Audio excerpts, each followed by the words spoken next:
नमस्कार दोस्तों, स्वागत है आप सभी का हमारे YouTube चैनल में। तो दोस्तों, आज है कामदा एकादशी। आज के दिन सुनते हैं कामदा एकादशी व्रत कथा।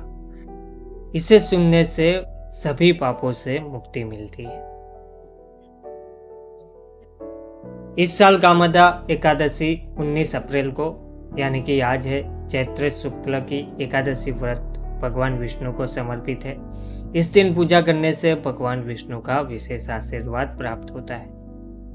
कामदा एकादशी को चैत्र शुक्ल एकादशी भी कहते हैं। हिंदू धर्म में एकादशी तिथि का विशेष महत्व माना जाता है।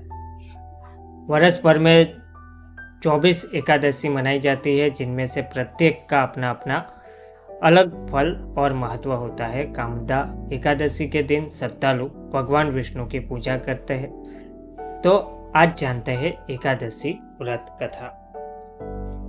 तो कामदा एकादशी की व्रत कथा पौराणिक कथा के अनुसार भगवान श्री कृष्ण ने धर्मराज युधिष्ठिर को कामदा एकादशी की व्रत की कथा सुनाई थी।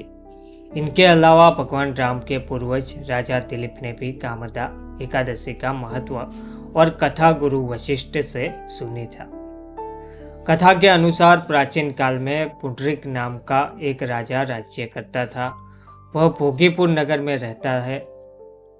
राजा प्रजा का ध्यान नहीं रखता था और हर वक्त भोग विलास में डूबा रहता था।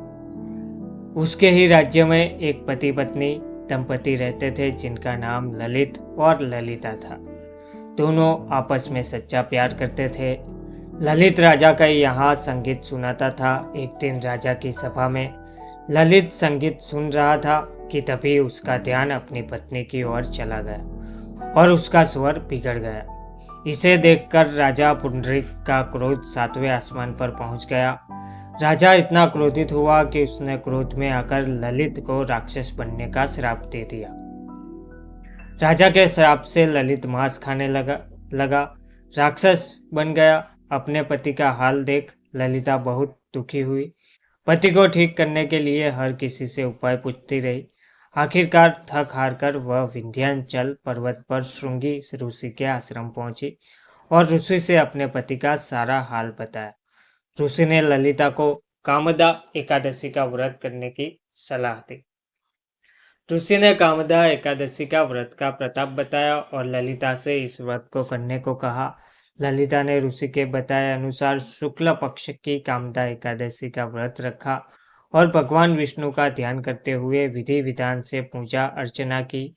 अगले दिन द्वादशी को पारण कर व्रत को पूरा किया। भगवान विष्णु की कृपा से उसके पति को फिर से मनुष्य योनि मिली और राक्षस योनि से मुक्त हो गया। इस तरह दोनों का जीवन हर तरह के कष्ट से मिटा और वे सुखी जीवन जीने लगे। फिर श्री हरि का भजन कीर्तन करते दोनों मोक्ष को प्राप्त हुए। तो दोस्तों, आज के दिन एकादशी व्रत कथा सुनने से सभी पापों से मुक्ति मिलती है। जय हरि, जय श्री कृष्ण।